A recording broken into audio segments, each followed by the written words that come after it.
minute pia-pia, mais comme je suis contente de vous retrouver aujourd'hui, surtout que j'ai envie de partager avec vous un petit truc qui est sympa, qui est rapide et qui peut être très utile au quotidien, comme tout ce que je vous propose de toute façon. Et ce truc-là, il a une petite touche comme ça, vous allez voir, c'est super utile. Alors, je vais vous proposer tout simplement de vous centrer sur votre propre énergie et d'envoyer un signal énergétique fort autour de vous. Comme vous savez, nous, tout est vibratoire, nous sommes aussi vibration. Et en envoyant ce signal-là, vous évitez de vous perdre vous. Alors, dans quelles circonstances on peut se trouver paumé? Par exemple, lorsque vous partez pour un rendez-vous qui vous est important. Ça peut être un rendez-vous amoureux, ça peut être un rendez-vous familial, ça peut être un rendez-vous d'affaires, ça peut être les trois en général. Vous pouvez vous sentir complètement désarçonné et hors de vous-même en fait. Et quand souvent le rendez-vous est terminé, vous savez, c'est le moment où on rentre dans la voiture, où on y pense avant de se coucher, et on se dit mais qu'est-ce qui m'a pris? J'aurais dû dire ça, j'aurais dû faire ça, etc. Ça veut dire que l'instant vous a échappé et vous vous êtes laissé conduire par les circonstances. Et vous avez agi en réaction finalement, au lieu d'être vous-même. Vous étiez en dépendance de d'énergie vibratoire qui vous avait été envoyé. C'est ça quand on est en réaction. Donc là, ce que je vous propose, c'est finalement d'être quelqu'un qui est assis dans sa propre énergie. Et à partir de ce moment-là, vous maîtrisez ce que vous faites sans avoir même besoin d'y penser. Ça se fait naturellement. Ah, c'est intéressant. Alors, est-ce que je peux expliquer une autre circonstance à laquelle c'est intéressant? Oui. Quand vous avez affaire à des gens, ça peut être des gens qu'on aime, des gens très proches, comme des gens pas très très proches. Souvent, ce sont des gens qui se plaignent, mais pas tout le temps. Ce sont des gens qui vont vous raconter leurs aventures, leurs machins. Et ce sont des personnes qui ne savent pas se brancher sur l'énergie universelle, ou en tout cas qui ne tapent pas dans leur fond énergétique pur. Alors ces personnes-là, en général, vous les détectez comment? Quand vous avez fini de discuter avec elles, vous êtes claqué. C'est très simple, vous êtes claqué, vous êtes fatigué, vous avez besoin de soit de silence, soit de vous effondrer devant de la télé-réalité, mangeant un macaron, en buvant du thé, enfin vous voyez ce que je veux dire. Vous ne pouvez plus rien faire, vous avez été siphonné. Ces personnes-là ne le font pas forcément exprès. Hein. Comme je vous l'ai expliqué, ce sont des personnes qui simplement ne savent pas puiser dans l'énergie autrement que de se nourrir de l'énergie des autres. Elles le font souvent à travers la plainte, la colère ou l'intimidation. Ce qui fait que lorsque vous allez utiliser le procédé que je vais vous donner, c'est pour ça que je vous donne ce petit avertissement, avec ce genre de personnes, ça risque de générer de la colère. C'est normal. Imaginez-vous que vous soyez sous l'eau, vous n'arrivez plus à respirer. Vous allez faire tout ce que vous pouvez pour pouvoir respirer. Et si c'est une personne dont vous avez l'impression qu'elle vous appuie sur la tête, vous allez essayer de la niaquer pour pouvoir ressurgir à la surface et bouffer de l'air. Et bien c'est ce qui se passe avec ces gens-là. C'est-à-dire que quand vous allez utiliser ce système qui va finalement couper le robinet, vous allez avoir des réactions, soit des réactions de colère, soit des réactions d'intimidation, c'est-à-dire qu'on utilise toujours le truc de la victime. Oui, je vois bien que tu ne me soutiens plus dans mon truc, nanana. À partir du moment où elle va vous aspirer dans un système où vous allez réagir, cette personne-là va à nouveau pouvoir puiser de l'énergie.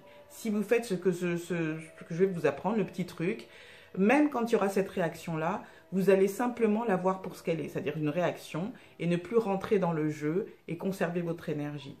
C'est quand même important de rester en bonne santé et de ne pas être claqué toute la journée. Mais vous pouvez très bien et généreusement donner de votre énergie en réagissant à « mais non, pas du tout, je t'écoutais et là vous êtes foutu ». À vous de voir. Alors on y va pour mon petit truc? On y va pour mon petit truc. C'est très simple. Vous m'avez vu faire ça avec mes mains, vous pouvez le faire. C'est la première des choses. Je vais vous demander de prendre conscience de vos mains. Donc on frotte les mains. Voilà. Maintenant, prenez conscience de vos pieds. Alors, en remuant les orteils, la plante des pieds, tout ça, tatati, c'est super. Ensuite, on frotte ses mains et on bouge ses pieds, comme ça. Ça peut se faire de façon très discrète. Hein. Par exemple, quand vous êtes dans la salle d'attente, si c'est pour un rendez-vous, etc.